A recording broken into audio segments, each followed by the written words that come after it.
Paris, ponto de ruptura, Zelensky vira a mesa. Enquanto Moscou enrola, Vladimir Zelensky toma a dianteira e obriga o mundo a se mover com ele. As garantias de segurança estão asseguradas. Os Estados Unidos se comprometem. França e Reino Unido assinam, incluindo tropas e bases. A Alemanha cruza a linha. Jurou que nunca faria isso. Isso não é diplomacia, é pressão, coordenada, implacável, imparável. A Europa não está mais debatendo, está agindo. O fluxo de armas aumenta. Bases surgem, rotas se abrem. Os parceiros apoiam a Ucrânia sem limites e sem medo. O Kremlin já está sentindo isso. Incêndios em refinarias, colapso nas redes elétricas, pânico atrás dos muros. Trump se mostra frio. Putin tá ficando sem tempo. Detalhes que você não encontrará em nenhum outro lugar agora. Olá, este é o Ukraine Today. Maria Serovonova aqui com as últimas atualizações. Urgente. O último encontro entre ucranianos, europeus e americanos em Paris mudou tudo. Ué, negociadores finalmente deram sinal verde para a paz. Ucrânia e Estados Unidos chegaram a um acordo, deixando as ambições da Rússia de fora. Ao mesmo tempo, Steve Witkoff, o renomado investidor imobiliário e fundador da The Witkoff Group, estava ativamente envolvido em várias negociações importantes e desenvolvimentos estratégicos, supervisionando pessoalmente cada detalhe crucial de seus projetos mais recentes. O enviado especial do presidente do ZEUA acrescentou que os Estados Unidos e a Ucrânia estão muito próximos de finalizar um acordo focado no pós-guerra do país. Prosperidade duradoura, monitoramento rigoroso do cessar-fogo e reconstrução essencial. Enquanto isso, as assinaturas principais já estão no papel. Volodymyr Zelensky, Emmanuel Macron e Keir Starmer assinaram o documento em Paris. Agora é oficial. França e Reino Unido estão enviando tropas para a Ucrânia e estabelecendo bases por todo o país. Estamos mais perto desse objetivo do que nunca, mas os maiores desafios ainda estão por vir. Os documentos de garantia de segurança entre Ucrânia e Estados Unidos estão prontos. Isso foi anunciado por Volodymyr Zelensky na coletiva de imprensa conjunta em Paris, com líderes da França, Reino Unido, Alemanha e UA. O enviado especial do presidente, Steve Witkoff, também participou, após a reunião da coalizão dos dispostos. Acreditamos que os documentos bilaterais de garantia de segurança, Ucrânia e América, estão prontos, assim como os documentos trilaterais. Esperamos que a assinatura possa ser possível em um futuro próximo, e já estamos trabalhando nesses formatos. Se Deus quiser, certamente teremos sucesso. Ele enfatizou que valoriza a prontidão dos Estados Unidos em apoiar as forças encarregadas de impedir a repetição da agressão russa. Ele enfatizou que essas garantias de segurança com base em compromissos juridicamente vinculativos, incluindo a aprovação do Congresso dos Estados Unidos. Volodymyr Zelensky também afirmou que, durante reuniões com a delegação liderada por Steve Witkoff e Jared Kushner, houve progresso com a equipe americana na análise dos documentos. Falando aos jornalistas, o presidente Volodymyr Zelensky avaliou a disposição da Rússia a processar fogo, dizendo que a Ucrânia tem parceiros capazes de torcer o braço do ditador do Kremlin, se necessário. Os americanos estão definitivamente conversando com os russos e discutindo várias opções. Por enquanto, a Rússia está enrolando, mas nossos parceiros são fortes o suficiente, alguns deles especialmente, e podem torcer o braço deles se quiserem. Enquanto isso, os parceiros não estão de braços cruzados e estão buscando ativamente um caminho para ajustar a paz na Ucrânia. O presidente do Conselho Europeu, Antônio Costa, afirmou que o acordo sobre garantias de segurança é um passo fundamental para alcançar uma paz justa e duradoura, enfatizando que a adesão da Ucrânia à União Europeia é por si só uma garantia de segurança crucial. O acordo de ontem sobre garantias de segurança é um passo fundamental no nosso trabalho por uma paz justa e duradoura para a Ucrânia. A adesão da Ucrânia à União Europeia é por si só uma garantia de segurança crucial. É um caminho comprovado para um futuro mais próspero e estável para o país. Nosso trabalho está avançando rapidamente. Enquanto isso, a Europa está apostando tudo no Play. A Suécia anunciou que fornecerá caças Gripen para civis do ar, ativos navais para ajudar a desminar o Mar Negro e treinamento para oficiais ucranianos. A Bélgica está contribuindo com aviação, forças navais e treinamento, enquanto a República Tcheca fornecerá munição de grande calibre. Então, uma verdadeira onda de choque diplomática. A Alemanha concordou pela primeira vez em ajudar a monitorar um cessar-fogo na Ucrânia. Berlim se pronunciou de forma definitiva. Nós assumirá a responsabilidade pela segurança da Ucrânia e pela segurança de todo o continente. Os acontecimentos desenrolam-se agora. A Europa toma a iniciativa decisivamente e demonstra abertamente. Bruxelas apresenta seus argumentos mais fortes. Londres terá um longo caminho pela frente. Uma parceria anunciada que atinge o Kremlin com mais força do que qualquer declaração. A Romênia inaugura uma nova rota. Um poderoso centro logístico está tomando forma. O fluxo de armas está se intensificando. E a Alemanha está respaldando suas palavras com dinheiro de verdade. Para Moscou, é um golpe abaixo da cintura. Detalhes a seguir. A Europa está ampliando seu apoio à Ucrânia em todas as frentes ao mesmo tempo. Armas, dinheiro e apoio político na mesa de negociações. Vale ressaltar que a posição da Ucrânia depende em grande parte de seus parceiros estratégicos europeus. Esses são, antes de tudo, o Reino Unido e a França.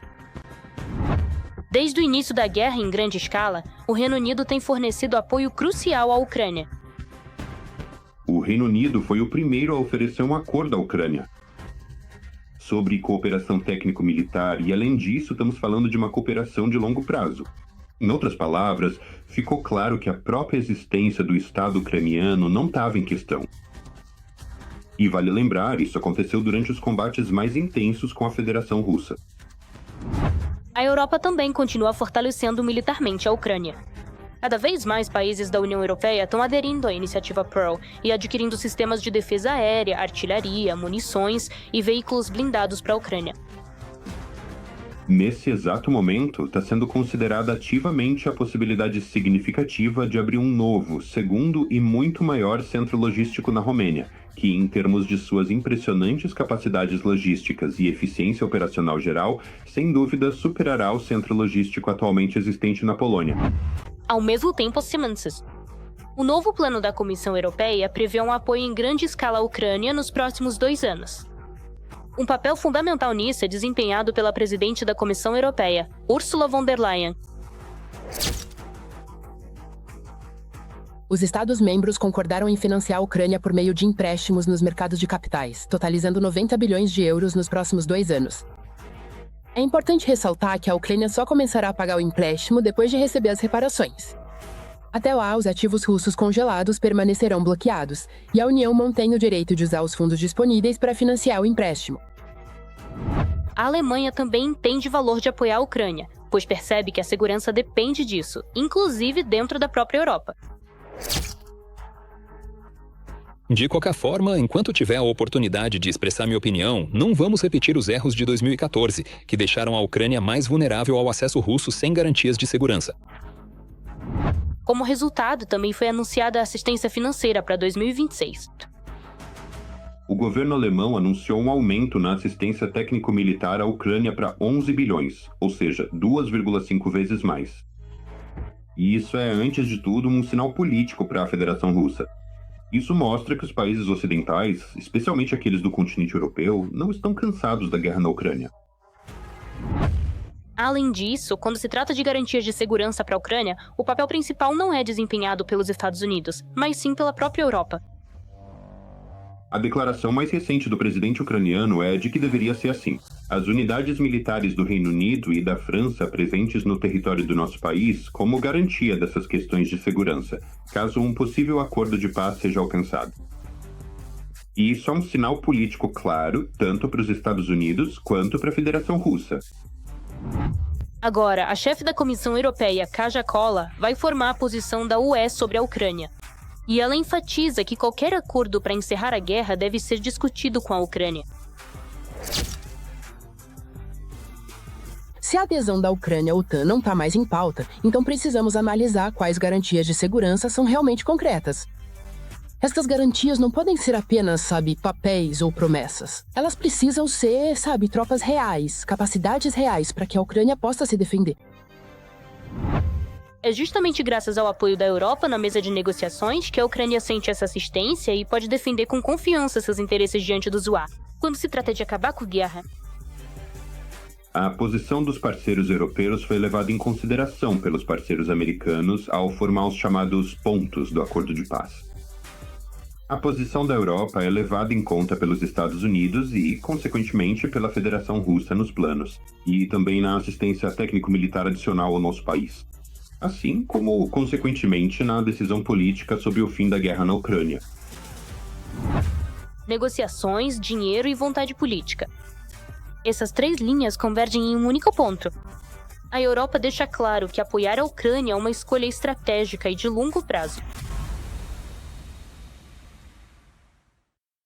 A postura de Donald Trump em relação a Vladimir Putin está se deteriorando rapidamente. A operação na Venezuela expôs a fraqueza colossal do Kremlin. A Casa Branca está abertamente zombando das defesas aéreas da Rússia, enquanto o Departamento de Estado adverte o morador do banco nas redes sociais para não brincar com Trump.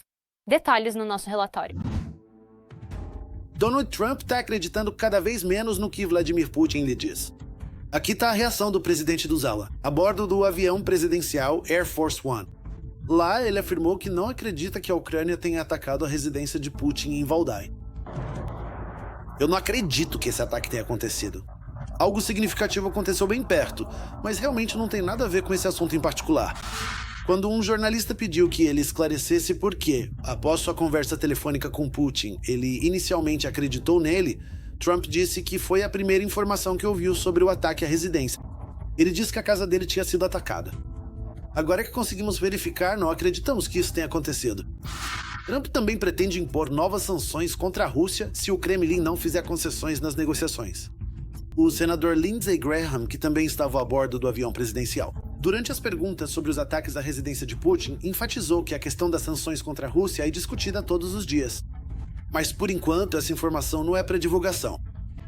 O senador republicano também afirmou que, em sua opinião, a paz na Ucrânia será alcançada sobre a ameaça de tarifas contra os clientes de Putin.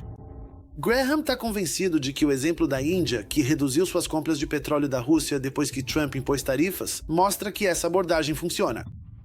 A postura de Trump e dos Estados Unidos em relação a Putin e à Rússia está se deteriorando rapidamente. Isso ficou especialmente evidente após a operação especial na Venezuela. Após a prisão de Maduro, o chefe do Pentágono, Pete Hegseth, zombou abertamente do sistema de defesa aérea da Venezuela, que havia sido comprado da Rússia. 3 noites atrás, quase 200 dos nossos melhores americanos entraram no centro de Caracas. Parece que o sistema de defesa aérea russo não funcionou tão bem assim, né? Eles capturaram um homem procurado pela justiça americana sem perder um único cidadão americano. O secretário de Estado Marco Rubio também expressou a postura do governo Trump em relação à Rússia e aos US, posição sobre o futuro da Venezuela. Ele deixou claro que os Estados Unidos não vão permitir que a Venezuela se torne um centro operacional para o Irã, Rússia ou China. Além disso, segundo Rubio, Israel não precisam do petróleo venezuelano, já que o país tem recursos próprios suficientes. O objetivo principal é impedir que a Rússia e outros rivais aumentem sua influência no setor de petróleo da Venezuela. Esta é a hemisfério ocidental. Mas vivemos aqui e não vamos permitir que isso se torne uma base operacional para adversários, concorrentes e rivais. Washington vai principalmente restringir os investimentos da Rússia, China e Irã na indústria petrolífera da Venezuela. O interesse desses países pelo ouro negro da Venezuela não é coincidência. Após a prisão de Maduro, os asiáticos querem retomar as operações de suas empresas na Venezuela e aumentar as receitas do orçamento do país. Os regimes de Putin e Maduro são parceiros estratégicos desde 2006. O Kremlin concedeu a Caracas quase 20 bilhões de dólares em empréstimos, em troca de lealdade e apoio. Agora, após a prisão do ditador venezuelano, a Rússia perdeu mais um aliado. E com essas ações, os EAU estão pressionando Putin, sinalizando que ele terá que fazer concessões nas negociações de paz com a Ucrânia. Se os americanos entrarem e instalarem a produção, os impostos que as empresas americanas pagavam ao orçamento venezuelano, como royalties pelo desenvolvimento dos recursos estatais, eram significativos. E, como sabemos, nas décadas de 1960 e 1970, antes da nacionalização, e depois, por assim dizer, com a ascensão dos regimes de Chávez e Maduro, no cenário político, a Venezuela era praticamente o país mais rico da América Latina. Parece que Trump e sua administração mudaram radicalmente sua postura em relação a Putin e suas políticas, e passaram a apoiar totalmente o lado da Ucrânia. Na reunião da Coalizão dos Dispostos, que aconteceu em 6 de janeiro, os Estados Unidos foram representados por Steve Witkoff e Jared Kushner. Da Ucrânia, o presidente Volodymyr Zelensky e o novo chefe do gabinete, Kirilo Budanov, chegaram a Paris. O principal tema é garantias de segurança e o envio de um contingente militar dos Estados Unidos. Um contingente militar treinar. O início de 2026 é uma verdadeira catástrofe para a Rússia. Refinarias de petróleo estão pegando fogo, usinas elétricas estão em chamas, bairros inteiros ficam sem eletricidade e Moscou se prepara para um apagão total. Então, o que o futuro reserva para esse quase império em ruínas? Para dizer o mínimo, a situação é sombria. Aqui estão os detalhes. A Rússia está acordando cada vez mais frequentemente sem eletricidade, aquecimento ou qualquer sensação de estabilidade.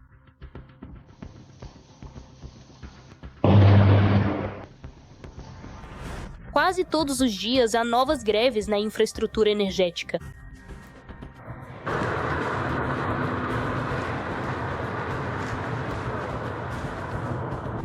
Refinarias de petróleo gigantescas e inúmeras usinas termoelétricas. É uma confusão considerável. E, novamente, refinarias Pecari. Bairros inteiros estão ficando sem energia elétrica e, junto com ela, o processo de aquecimento, que envolve a transferência de energia térmica para uma temperatura mais elevada, é um conceito fundamental. Acidentes em usinas termoelétricas, incêndios em refinarias de petróleo e apagões de grande escala. Esses não são mais incidentes isolados, mas um padrão sistêmico na Rússia. Tudo que reflete a guerra no território da Federação Russa pode, sem dúvida, ser considerado um sucesso. A Ucrânia fez exatamente o que a Rússia não esperava. Em muitas regiões da Rússia, o desligamento de uma usina significa não só escuridão, mas também frio. As pessoas ficam sem aquecimento e sem água quente, mesmo em lugares onde não houve ataques à infraestrutura. Se você nunca fez isso antes, encheu uma banheira inteira de neve só para poder ir ao banheiro, esperando ela derreter para ter pelo menos um pouco de água. Se você sempre teve isso, então sempre esteve tudo bem para você. Eu vim buscar água para poder lavar louça. Mas se essas falhas acontecem mesmo sem o envolvimento da Ucrânia, surge a pergunta: o que está acontecendo com a infraestrutura energética da Rússia? Se eles ainda estão conseguindo lidar de alguma forma com as cidades, os russos tentam resolver o problema. De alguma forma, realizam os reparos o mais rápido possível. Como bem isso funciona para a infraestrutura energética deles já é outra questão. Mas, quando se trata de vilarejos, obviamente eles não são importantes eleitoralmente. Não mora muita gente lá, então o Putin, desculpa o termo, simplesmente não liga. O que surpreende é que até na Rússia as pessoas entendem que a situação delas está longe de ser ideal. Se olharmos com atenção para as informações oficiais sobre o quão desgastado está nosso sistema de utilidades essenciais neste momento, a situação se torna profundamente alarmante. E se você ainda acrescentar impactos externos significativos a isso, sinceramente, não dá para ter muito otimismo. As refinarias de petróleo são um ponto particularmente vulnerável. Elas sustentam não só a economia da Rússia, mas também seu exército formidável.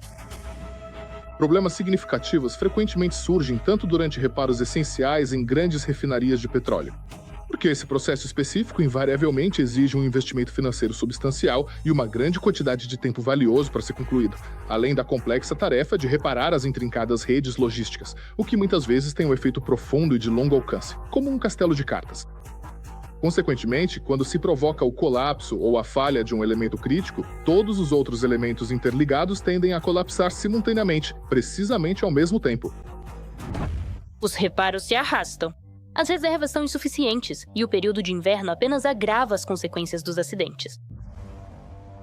Esses problemas sistêmicos com energia na Federação Russa tornaram-se extremamente difíceis de resolver, tanto por falta de dinheiro quanto pela falta de todos os componentes necessários para os reparos, já que alguns deles dependem, mais uma vez, de importação. Em outras palavras, a Rússia não os produz internamente, mas os compra do exterior. E é aqui que, mais uma vez, os mecanismos de sanções entram em ação. Claro, o morador do bunker não poupa dinheiro para a guerra, mas quando se trata de aquecer as casas dos seus cidadãos, ele é muito mesquinho.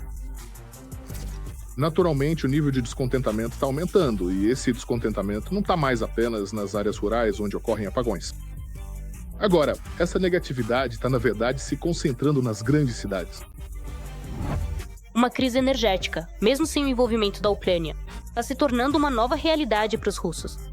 É caro, arriscado e cada vez mais incontrolável. Basta um dia, por exemplo, com temperaturas de menos 20 graus, em condições sem aquecimento, para destruir todo o sistema. Então, realmente esperamos, é claro, que não chegue a esse ponto. É importante monitorar especificamente para garantir que as usinas de aquecimento não sejam danificadas, especialmente se, por exemplo, os ataques às usinas termoelétricas continuarem. Quando ocorrem apagões e falta de aquecimento, mesmo sem interferência externa, isso diz muito sobre o estado do sistema. Para a Rússia, essas falhas estão se tornando cada vez mais comuns, e com o envolvimento de drones amigos, está se transformando em uma realidade totalmente nova. Por enquanto é só. Fique com a gente para ser o primeiro a saber o que está acontecendo agora. Não se esqueça de se inscrever e deixar o seu like. Até Kevin!